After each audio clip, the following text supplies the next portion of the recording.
예, 반갑습니다. 일주일간 너무 보고 싶었어요. 보고 싶었나요? 네. 이 중고등부 예배 자리에 오신 여러분 모두 다 환영하고 너무 축복을 드리고 싶어요. 요한복음 6장 44절에 가보니까 예수님께서 나에게 오는 사람들이 너희들 의지대로 오는 게 아니라 아버지께서 불러주셔서 이 자리에 모일 수 있는 거다라고 얘기를 하고 계시거든요.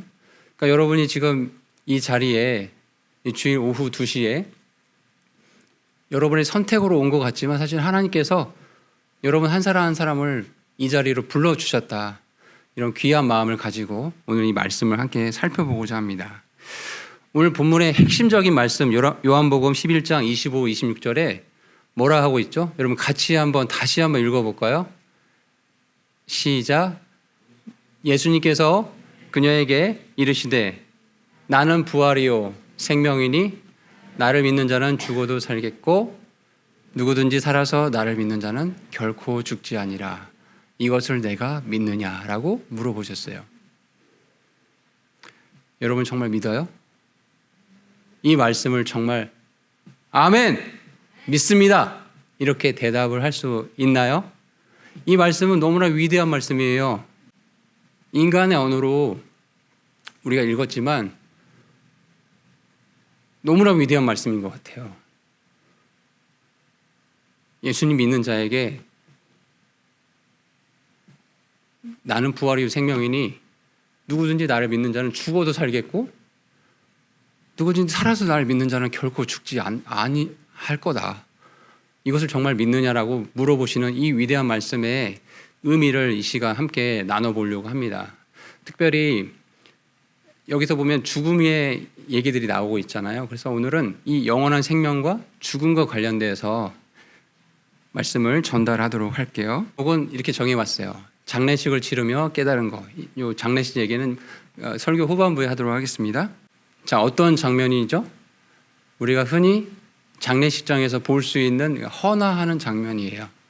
여러분 죽음하면 뭐가 떠오릅니까? 검정색. 말해보세요. 그냥 어둡고 슬프고 이별해야 되고 이제 더 이상 그 사랑하는 사람 볼 수 없고 그쵸? 모든 게 끝난 것 같고 이게 이제 죽음이에요. 사실 죽음이 멀리 있는 것 같지만 아마 이 시간에도 여러분 그 세계 인구 통계를 보잖아요. 1초에 정말 그냥 초가 바뀌듯이 죽은 사람들의 숫자가 막 올라가거든요. 죽음은 늘 우리 현실 앞에 놓여있는 문제라는 것을 많이 잊어버리는 것 같아요. 근데 많은 사람들이 죽음을 두려워하잖아요. 또 걱정하잖아요. 여러분 한번 우리가 이렇게 구원받은 자들이니까 언제 죽어도 사실은 뭐 기쁘잖아요. 사실 기쁘다기보다는 걱정이 없잖아요. 근데 정말 지금부터 10초 후에 모두 죽습니다. 와, 기뻐할 사람 있나요? 아마 정신병자일걸요. 아무도 사실은 이 죽음에 대해서 아무리 구원받은 자라 하더라도 당장 10초 후에 또 1분 후에 내가 정말 죽어야 된다고 한다면은 쉽게 저 그렇게 하겠습니다라고 대답할 수 있는 사람은 없다라는 거죠. 왜 그렇죠? 믿는 자뿐 아니라 믿지 않는 모든 사람에게 죽음은 불확실성이 있기 때문에 믿지 않은 사람들은 죽음 이후에 여러 가지 이론들을 말을 해요. 특히 여러 가지 종교들에서도. 그런데 하나같이 확신이 없어요. 불확실해요. 그러니까 불확실한 거에 항상 따라오는 건 두려움이거든요. 성경 말씀에서도 히브리서 2장 15절에 가보면 죽음에 대해서 이렇게 말씀하셨어요. 죽음을 두려워하여 평생토록 속박에 얽매인 자들이다. 우리 인간이 죽음을 두려워하여 평생토록 속박에 얽매인 자들이래요. 이 말씀을 다시 생각해 보면 죽음이라는 것은 지위 고하를 막론하고 모든 사람에게 평생토록 속박을 줄 수 있는 그런 무서운 어떤 존재 같은 거다라고 우리가 생각해 볼 수 있을 거예요. 자, 그래서 세상 사람들은 이 죽음에 대해서 부정할 수는 없잖아요. 자기도 죽었고 자기도 죽을 것이고 자기 부모님도 언젠간 죽는다는 걸 알기 때문에 믿음이 있든 없든 그래서 세상 사람들이 죽음에 대해서 어떻게 생각하는지 제가 좀 정리를 해봤어요. 먼저 무신론자가 이렇게 생각을 하고 있어요. 대표적으로 그 리처드 도킨슨이라는 사람이 런던 무신론자 버스 캠페인 출범식을 하면서 캐치프레이로 붙인 말이에요. There's probably no God. 아마도 자기도 확신이 없는 거예요. 불확실성. 아마도 신은 없을 것 같습니다. 그러니 now stop worrying. 걱정하지 말고 and enjoy your life. 당신 삶을 그냥 즐기십시오.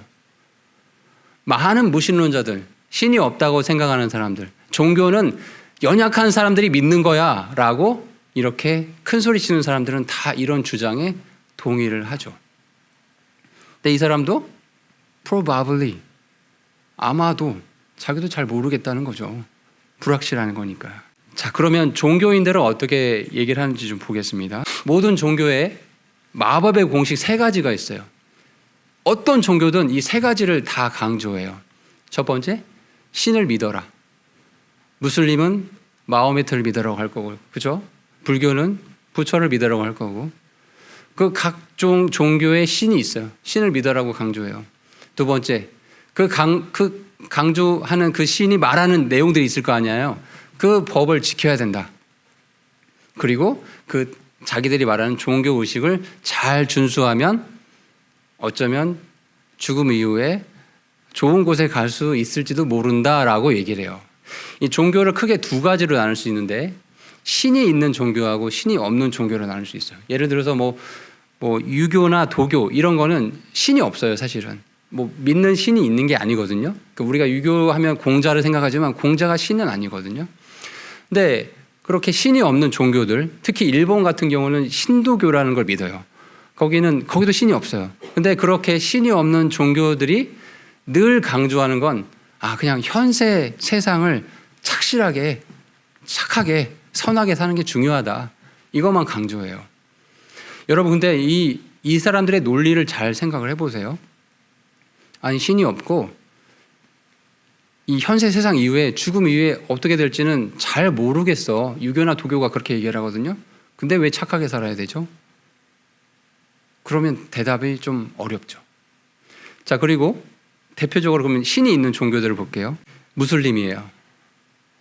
여기 보면 무슬림 라마단 기간에 그 서원 앞에서, 여러분 이게 보도블록이 아니라 사람들입니다. 흰옷 입은 사람들. 정말 수만 명이 모여 있어요. 근데 이 무슬림도 5가지 교리를 반드시 지켜야 죽음 이후에 어쩌면 좋은 곳에 갈 수 있다라고 가르쳐요. 믿음을 고백해라. 여기서 믿음은 이제 알라신을 믿어라는 거죠. 하루에 5번씩 기도해라. 가난한 자들에게 자선을 베풀라. 라마단 기간에 금식해라. 그리고 메카로 성지순례를 떠나라. 라마단 기간에 금식하라고 하니까 이렇게 잔뜩 모여 있는 거예요. 왜 이렇게 모여 있죠? 죽음 이후에 어떻게 될지 모르지만 자기들이 가르치는 종교에서 이 5가지만 잘 지키면 죽음의 공포에서 벗어날 수 있다고 하니까 지키는 거예요. 캐톨릭을 보겠습니다.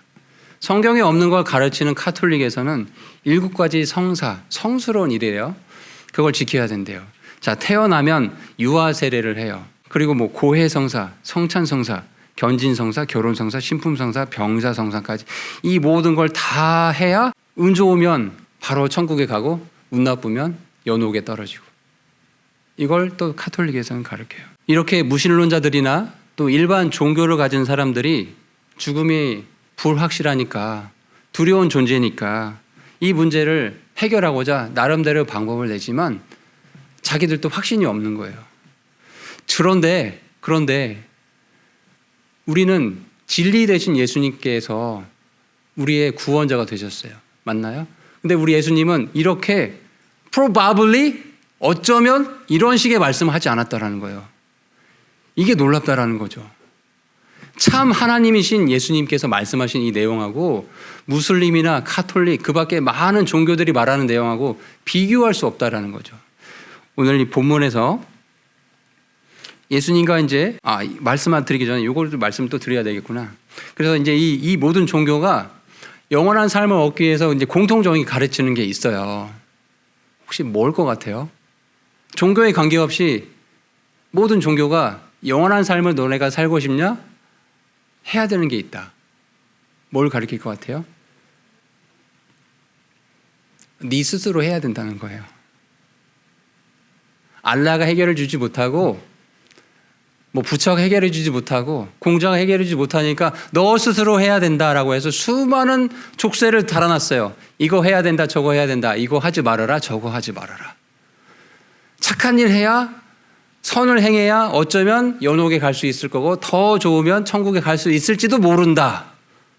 카톨릭에서 그렇게 가르치죠. 근데 이 종교의 문제점은 뭐냐면요, 어느 누구도 그럼 도대체 내가 착한 일을, 사람들이 보기에 선하다고 하는 그 일을 어느 수준까지 해야 됩니까? 라고 물어봤을 때 아무도 대답을 못 해준다는 거죠. 참 답답할 노릇이죠. 그런데 우리 그리스도를 믿는 이 크리스찬들, 이런 걱정이 있어요? 여러분, 죽음의 공포가 있어요? 지금 이 자리에 모여있는 여러분에게 묻고 싶어요. 당장 이 시간에 정말 10초 후에, 1분 후에 죽음을 맞이할 수밖에 없다고 하나님께서 여러분 부르실 때 걱정 없이 감사합니다 주님, 드디어 만나러 가는군요 라고 고백할 수 있나요? 지금 그 내용을 여기 예수님과 나사로의 이야기를 통해서 말씀드리려고 해요. 여러분 스스로 이렇게 질문을 던져보면서 이 말씀을 한번 잘 살펴보시기 바랍니다. 17절에 가보니까 예수님께서 와서 보시니 그가 무덤에 누운 지 이미 사흘이 되었더라. 예수님께서 너무나 사랑하시는 나사로가 있었어요. 그리고 그의 누이들인 마르다와 마리아, 이렇게 세 삼남매를 매우 사랑하셨다고 앞부분에 보면 나와 있어요. 근데 어찌된 영문인지 나사로가 나이는 우리가 추측할 수 없지만 좀 젊은 나이에 갑자기 죽게 된 것 같아요.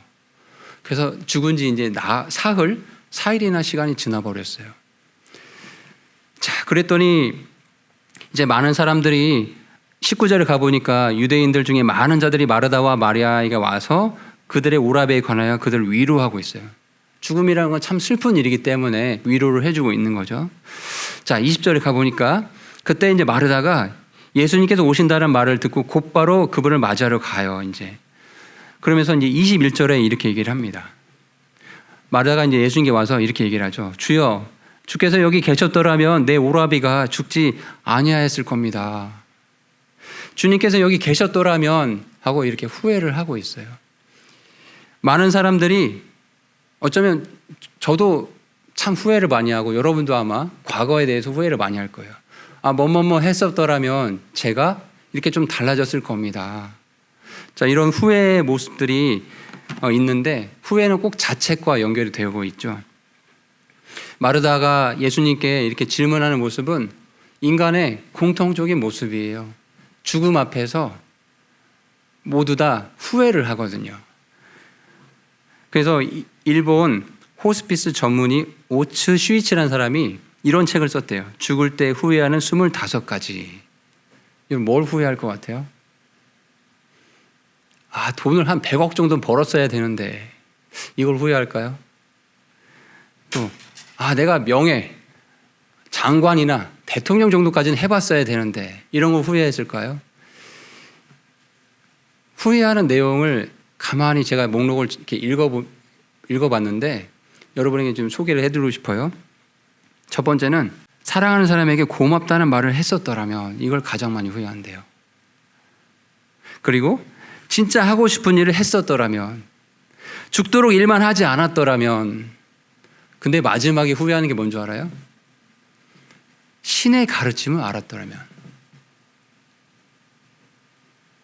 그러니까 죽음 앞에서 기독교에서는 예수님이 진리라고 하고 있고 다른 종교에서는 각자 신들이 자기가 최고라고 하고 있는데 어쨌든 이 신의 가르침을, 죽음에 대해서 진리를 말하고 있는 그 종교가 뭔지 알고 내가 그 가르침을 알았더라면 하고 후회를 한다는 거예요. 이렇게 과거에 얽매여서 또 죽음 앞에서 후회하고 있는, 낙담하고 있는 사람들에게 예수님께서는 미래를 얘기하세요. 소망을 얘기하세요. 뭐라고 얘기하시냐면 23절에 예수님께서 그녀에게 이르시되 내 오라비가 다시 일어나리라. 너무나 그냥 일상적으로 얘기를 하시는 거예요. 진리 되신 분이기 때문에 네 오라비가 다시 일어날 것이다. 그랬더니 이 말을 듣고 마르다가 이렇게 대답을 하는 겁니다. 마르다가 그분께 이르되 24절이죠. 마지막 날 부활 때 그가 다시 일어날 줄 제가 알고 있습니다. 그러니까 마르다는 유대인이었기 때문에 유대인들은 부활 신앙이 있었어요. 그래서 자기 오라비인 나사로도 마지막 때 부활할 거는 제가 알고 있습니다. 근데 이 말 속에 뭐가 있어요? 근데 지금은 죽은 채로 그러면 있어야 된다는 말씀이잖아요, 예수님 하면서 좀 안타까워하고 그렇게 슬퍼하는 모습을 우리가 또 여기서 엿볼 수 있죠. 이 모습을 보시고 예수님께서 이제 위대한 선포를 하십니다. 같이 읽어볼게요. 25절, 26절 시작. 예수님께서 그녀에게 이르시되 나는 부활이요 생명이니 나를 믿는 자는 죽어도 살겠고 누구든지 살아서 나를 믿는 자는 결코 죽지 아니하리라. 이것을 내가 믿느냐라고 말씀을 하십니다. 나를 믿는 자는 죽어도 살겠다는 거예요. 예수 그리스도를 구원자로 믿는 자들, 몸이 우리도 죽게 되잖아요. 몸의 죽음을 맞이할 때가 있거든요. 근데 그것이 끝이 아니다. 예수님께서 오실 때 부활해서 영원한 생명이 있다는 걸 지금 약속하고 있는 거죠. 그리고 누구든지 살아서 나를 믿는 자는 결코 죽지 아니하리라. 살아서 나를 믿는 자, 다시 말해서 저와 여러분 같은 사람들이죠. 성령님으로 진리의 말씀으로 거듭난 사람들. 그리고 이제 우리의 소망은 어디 있어요? 여러분 뭐에 소망을 두고 살고 있어요? 천국, 네, 하늘의 소망을 두고 살고 있죠. 이 사람들에게는 누구든지 살아서 나를 믿는 자는 결코 죽지 않는다. 죽음이라는 건 하나님과 영원히 분리되는 거거든요. 그런데 우리가 지금 살아서 예수님 믿어요. 하나님 믿어요. 하나님과 늘 동행하고 있잖아요. 죽음 이후에 영원한 생명을 또 약속해 주셨어요. 우리가 살아서 예수님을 만나면 휴거될 것이고 죽음 이후에 오셨다 하더라도 생명의 부활, 첫째의 부활에 참여할 거기 때문에 하나님과 함께 영원히 살겠다라는 영원한 생명의 약속을 지금 주셨다라는 거예요. 근데 마지막 질문이 너무 중요해요. 이것을 내가 믿느냐?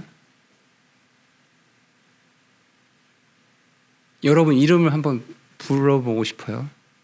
은준아, 이것을 정말 믿습니까? 정말 믿어요? 제가 이제 이 얘기를 좀 해드리고 싶은데 저희 친할아버지가 이렇게 이제 돌아가셨어요. 크리스찬으로 사셨고 뭐 많은 시간 신앙생활 하시다가 이제 장수하시다가 이제 돌아가셨는데 이 장면이 뭐냐면요. 마지막 그 화장터로 들어간 장면이에요. 여기 지금 첫 번째 왼쪽에 있는 장면이. 근데 화장터로 들어갈 때 그 이제 할아버지가 다녔던 교회 목사님이 이 말씀을 읽어주는 거예요. 요한복음 11장 25, 26절 예수님께서 말씀하신 거. 나는 부활이요 생명이니 나를 믿는 자는 죽어도 살겠고 누구든지 살아서 나를 믿는 자는 결코 죽지 아니하리라. 내가 이것을 믿느냐?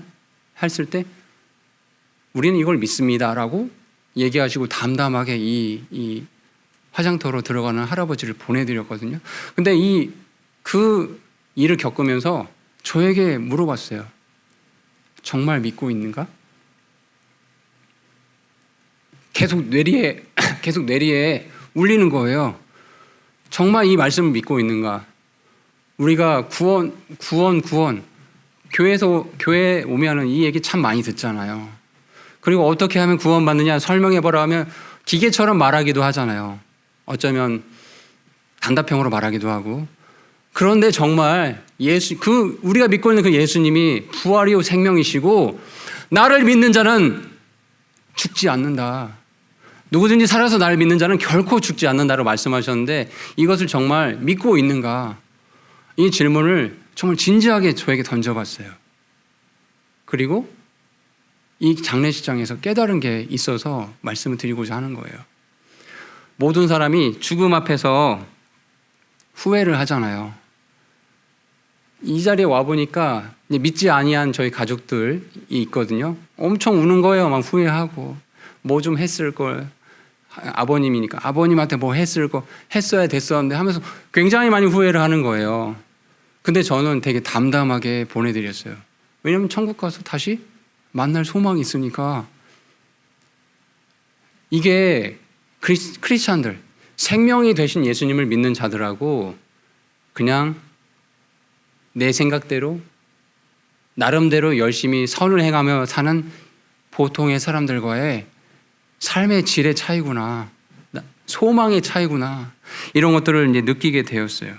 여러분, 우리가 아프게 되면 어떻게 해요? 여러분이 막 의학 서적을 찾아보나요? 막 네이버 검색해가지고 폭풍 검색해서 막 약초를 구하고 이렇게 하나요? 물론 그런 사람도 있겠지만 정말 중한 병에 걸리면 어떻게 하죠? 전문의를 찾아가죠. 의사를 찾아가죠. 자, 또 소송에 걸렸어요. 예를 들어. 그러면 어떻게 합니까? 법을 잘 알고 있는 아주 해박한 변호사를 찾아가서 이 문제를 해결하려고 하죠. 마찬가지로 모든 인간에게 죽음의 문제가 있어요. 그것이 저희 할아버지처럼, 우리 할아버지 98세에 돌아가셨어요. 이렇게 장수해서 어쨌든 하나님 보시기에는 점과 같은 인생을 사셨는데, 어떤 친구들은 10대에 갑자기 죽기도 하잖아요. 죽음은 늘 우리 눈앞에 있거든요. 근데 이 죽음의 문제 앞에서 누구를 찾아가고 있는가? 그렇죠. 이거를 얘기하고 싶은 거예요.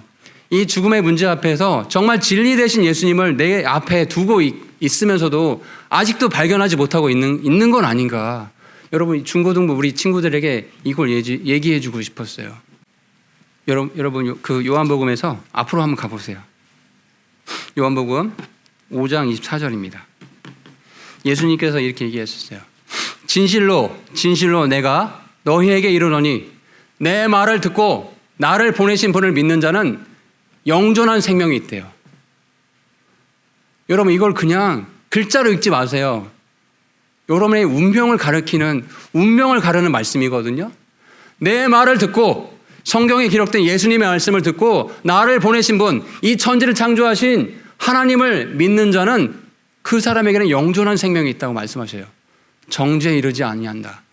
사망에서 생명으로 옮겨졌느니라.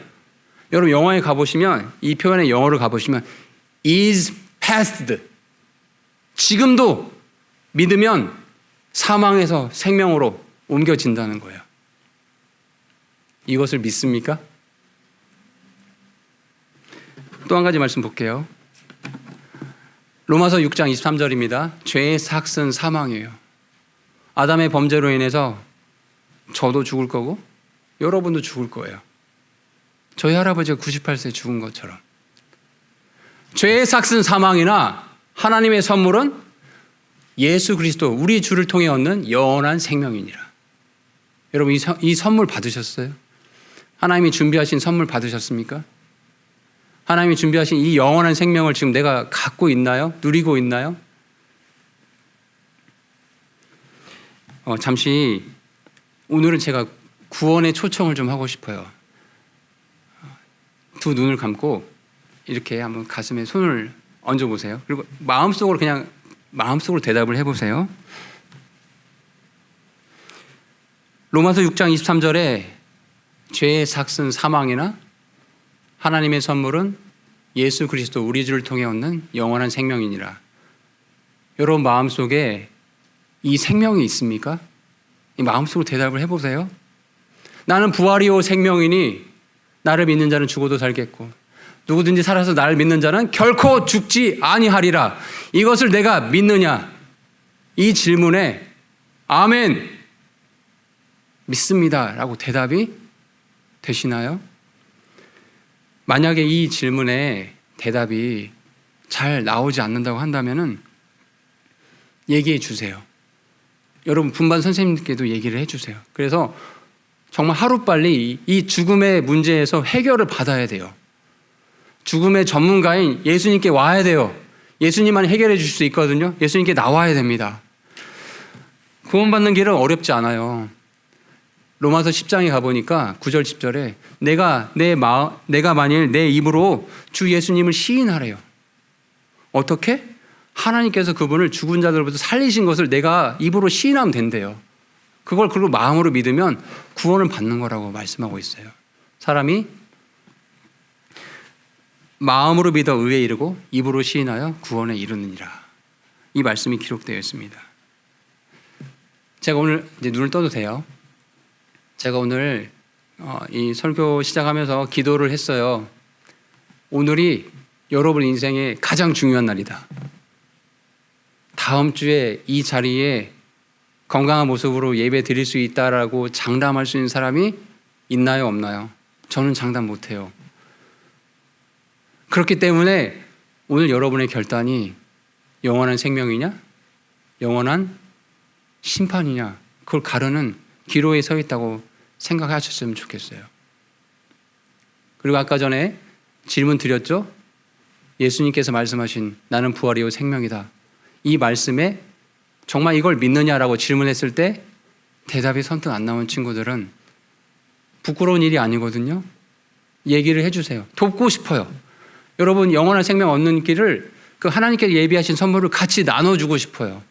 꼭 부모 선생님께 얘기를 하신다든지 저에게도 얘기를 해주셔서 오늘 이 시간에 구원받고 예배당을 떠나야 됩니다. 부탁할게요. 말씀을 마무리하겠습니다. 할아버지가 육신이 있었는데 지금은 이렇게 이 모래 항아리처럼 되셨어요. 근데 정말 이 모래처럼 돼버린 그 육신을 주님께서 오실 때 다시 생명의 부활로, 첫째 부활로 참여하라라고 하실 때 이 몸을 다시 사용하셔서 영원한 생명을 주시는 그 몸으로 바꿔주시겠다는 걸 이 할아버지가 묻혀있는 이 임실에 있는 제2충령당이거든요. 여기를 보면서 우리 하나님 정말 대단하신 분이구나 좀 다시 한번 느끼게 됐거든요. 성경에 매여 있는 그냥 성경 속에 기록되어 있는 그런 어떤 교리가 아니라 예수님 정말 생명이시구나 이걸 정말 느끼게 됐어요. 누구나 죽음은 코앞에 있다. 죽음의 전문가인 예수님께 나와야 된다. 해결받아야 된다. 이거 해결받지 않고 나중에 받을게요. 이 너무 불쌍한 사람들이에요. 오늘 이 시간 영원한 생명을 선택하는 저와 여러분이 되기를 소망합니다. 네, 기도하고 마치겠습니다.